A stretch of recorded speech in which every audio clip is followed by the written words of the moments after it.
So మనం shield ప్రెజెంటేషన్లోకి వెళ్ళే ముందు డెఫినెట్గా I would request Dil Raju sir to please speak a few words. అందరికీ నమస్కారం అండి. Thank you very much. పేరు పేరున అందరికీ అభినందనలు, కృతజ్ఞతలు తెలియజేస్తూ, సో థ్యాంక్ యూ మీట్ అనగానే నేను రాత్రి రావడం, దిల్ రాజు భయ్య మన ఫంక్షన్లు ఇంతకుముందు చేసిన ఫంక్షన్లు మిస్ అయ్యారు. ఆయన వస్తే ఎందుకంటే ఉండండి సార్, ఇండస్ట్రీ బాగుండాలని కోరుకునే మనిషి, ప్రతి ఒక్కరి అందరి గురించి ఆలోచిస్తూ ఉంటారు. మంచి సినిమా చేస్తే కంగ్రాలేట్ చేస్తూ ఉంటారు. నాతో పోలీస్ స్టోరీనిచ్చి ఆయనతో నా ట్రావెల్ ఉంది. సో అలాంటిది ఈరోజు ఈ థ్యాంక్స్ మీటింగ్ ఆయన రావడం, ఆయన చేతుల మీదుగా, ఎందుకంటే షీల్డ్స్ తీసుకోవడం అన్నది ఆ రోజుల్లో మా నాన్నగారి దగ్గర నుంచి చూసామండి. 100 days ఆడితే నాకు షీల్డ్ వస్తుందా రాదా, షీల్డ్ వస్తుందా రాదా అని నాన్నగారు.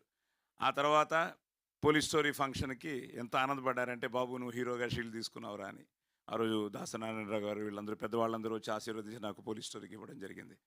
ఈరోజు మన యూనిట్ అందరికీ మొమెంటోస్ ఇవ్వడానికి దిల్ రాజు గారు రావడం నిజంగా, ఇప్పుడు ఆయన చెప్పినట్టు నిజంగానే ఇంతకుముందు ఫోన్ చేయలేదు, కానీ ఈరోజు ఫోన్ చేశాను. ఫోన్ చేయగానే ఉంటారో లేదో, ఎంత బిజీయో నాకు తెలుసు. బాంబే వెళ్తున్నాను అన్నారు. టెన్షన్ స్టార్ట్ అయింది. ఎప్పుడు సార్ అన్నాను. సాయంత్రం అన్నారు. లక్కీగా మన వాళ్ళు 3 గంటలకే అన్నారు.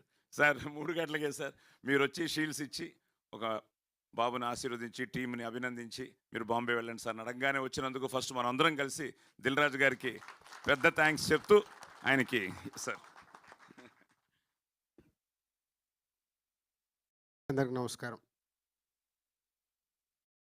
ముందు ఈ సినిమా దర్శకులు యుగేందర్ గారికి, అలాగే ప్రొడ్యూసర్స్ మహేందర్ అండ్ రాజశేఖర్ గారికి, and Sai and Archana and music director, DOP, all టెక్నీషియన్స్కి ముందు కంగ్రాచులేషన్స్.